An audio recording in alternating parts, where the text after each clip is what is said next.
Namaste and welcome to yet another episode of Super Stree. Today we have with us Dr. Vijaya Bhavani. Dr. Bhavani is an experienced social development professional with over 24 years of experience in the field. Under her presidency, her foundation is aligned with its vision of promoting equity and rights across all sectors of society. Let's have a look at the journey of our Super Stree. Dr. Bhavani is a compassionate and driven individual who has dedicated her life to working with children in need of care and protection.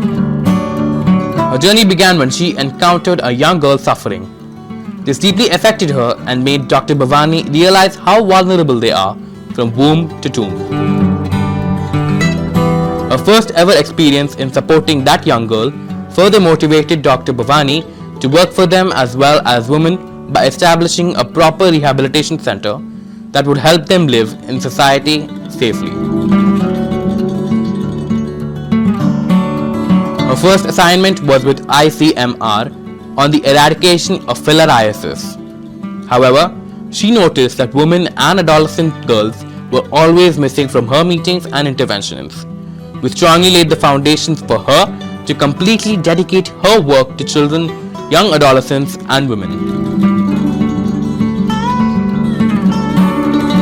To this date, Dr. Bhavani's compassion and strength have significantly impacted the lives of many, and she continues to work tirelessly to improve even more. Namaste, ma'am, and welcome to the show.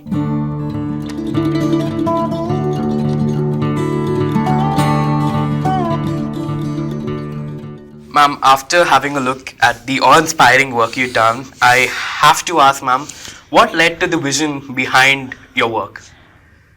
It all started when I was joining my graduation. I was like, I wanted to join commerce. I actually joined commerce, and way back I met my friend who said that commerce is not a subject that you can handle. You shifted to industrial relations, personal management, psychology and social work. That was my subject in my graduation. When I started off, I thought I'll be more focusing on industrial relations and personal management. But somehow my passion towards social work and psychology was more than this. So that's how my journey began. And even in our graduation times, we were working with mentally disabled children, then leprosy affected people, and hospital for mental care and community work. So we had so much of work that we were doing, and it inspired me that, and I felt that passion for that work. I thought this is something that I should be doing, and I continued like that. Truly amazing, ma'am. To have passion to work towards something so selfless, so great. It's amazing, ma'am. What led to the birth of the foundation of Magna Carta Foundation? Actually, my journey began with self-help groups and working with child rights, with children in difficult situation. I always wanted to do something directly for them. I had worked with many national and international organizations like Plan India, UN Women, and other consultancies I have done. So then I thought that I should be directly doing something, because whenever I met people, there were many direct needs that were coming. The places where I work, every organization will have their own agenda or own things to work. They can't deviate. But as a foundation, I can have the liberty of deviating. Like I can work on multiple issues, from livelihoods to healthcare from prevention to mental health. So anywhere I'll have that scope. So that's the reason why I thought I should start up this. Though we were doing it individually from 2015 onwards, but then suddenly we thought that it's good to register an organization, and we registered it and in 2019. But however, work on social work, my work with the communities, with children, with women, it all started way back in 2000. So since 2000, I was seriously into social work, and I thought women and children are my priority, where I'll be working, and That too, the most vulnerable women. It's not the thing. That's why you must have seen my profile. I've been working on child trafficking, women in sex work, women who have been begging. So they are the most vulnerable one. They're the most who are neglected and not taken care of. So we thought that should be our priority of work. Yes. Ma'am, when it comes to dealing with such sensitive topics like human trafficking, sex work, and domestic abuse, what are the challenges that you faced? So the thing is, first of all, the target community that we were working, they themselves were not ready to accept us, because the thing is, people who have been trafficked or people who have been pushed to sex work, they have been pushed by the near and dear ones. So they don't trust anybody. When you have been cheated by your own people, how can you trust an outsider? So to build that trust, to say that we are with you on all stages of whatever you want to do, it really was a very challenging task. It was taking a lot of time for us. But once we started taking care of people, it went on snowballing and people started trusting us, and that's how the trust began. Even with children, even on the children on the street, on railway platforms, when we were saying that we'll have a shelter for you, we'll take care of you, nobody trusted us. But later on, after a few days of continuously following with them, they themselves started calling us and asking for support. So initial challenges there were a lot of challenges, because I worked in UP, Bihar, Maharashtra, AP, Telangana, all the 5 states. So establishing rapport and telling them and making them to believe that we don't expect anything from them, but we just want to ensure that they take care of their children, their health, their family in a much positive way, was really challenging for us. That's amazing, ma'am. Building back trust after someone goes through something so traumatic, something that most people possibly couldn't even get out of that mental state. It's truly awe-inspiring, ma'am. Thank you so much for being who you are. Yeah, thank you. Ma'am, of course, as kids, we have a lot of concern when it comes to child safety issues. So, in your opinion, do you think there is some criteria that still have to be emphasized on when it comes to child safety? Yes, see, children are the most vulnerable in this society, because what we become in future is actually framed in our childhood. So if our childhood is safe, if our childhood is really taken care of with all proper safety measures, or all properly designed, we'll become a beautiful citizens in the country. So the first thing is, we need to teach children from the very childhood about good touch, bad touch, and how to face the society, and being assertive rather than being aggressive. Teaching them life skills, when to say no, how to say no, where to say no. So the major thing is, when you're growing, most of the time we spend with our peer group, with the larger society than our families. So the influence of peer group in society is very much on us. So when that influence is there, we should be in a position to understand what is a right influence and what's a wrong influence, and to say no. Where children generally take a wrong step is because they don't say no at the right place at the right time.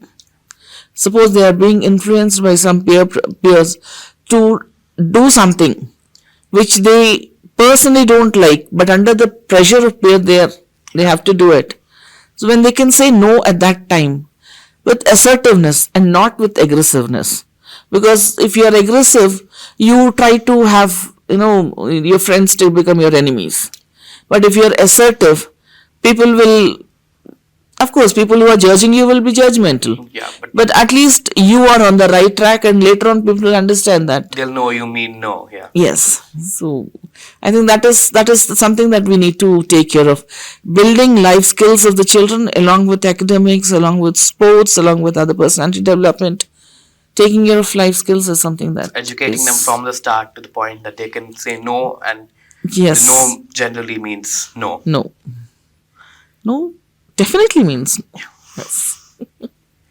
After doing so much selfless work towards, working towards the community in all sectors of society, of course, you can't pick or choose what the best reward would be because you're helping people. Yes. So it's Ultimately, it's, when, see, I'll tell you a very small incident. Somewhere from Nagol, a man who had actually no legs, I mean, his completely polio affected legs, he just came crawling to the house. From Nagol to Kukutpalli is quite a distance. He traveled and he came just because he had a small business during lockdown, and it got shut. Okay.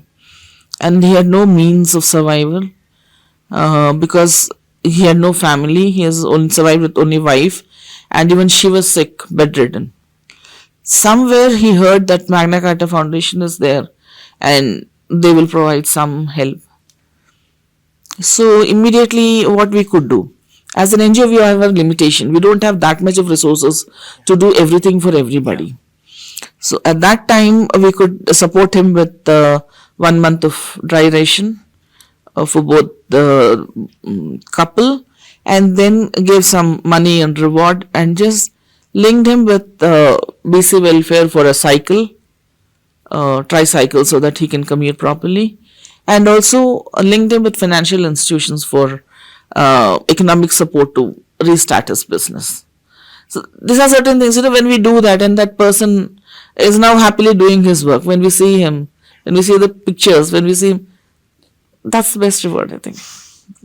that's amazing. These are something, and COVID really was something where I think that it was an opportunity given by God to us, where many people also came to support us, and we could reach out to 800 families with dry ration. Wow. And 300 girls with health and hygiene kit, and got an opportunity to speak to girls and on menstrual hygiene and how can they be good. So I think it was an opportunity that is given. So every opportunity that we get, everything that we do, I consider them as a God-given opportunity for us. So it's a reward by God. So that's how I look at it. To have an outreach so vast that people know that they can come to you for help, that's truly amazing, because that way people are also genuine when it comes to being able to help out, and people are coming towards you when they know that they need help. It's Yes. beautiful, ma'am. Yeah. Ma'am, what would be advice you would like to give to a budding stree who's watching this? Advisors, see, you only said it, be genuine in the work you're doing.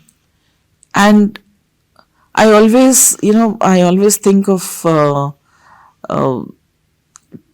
when we do something, if we do it in a team, when we converse, when we talk, when we address with a we feeling rather than I think half work is done.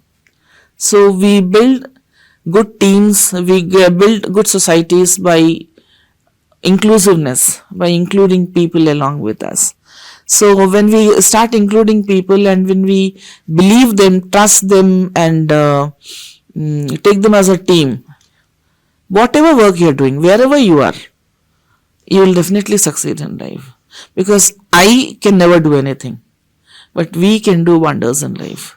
So I believe in teamwork. I believe in we can be 2 or 3 or any number, but it's a we. It's a collective thing.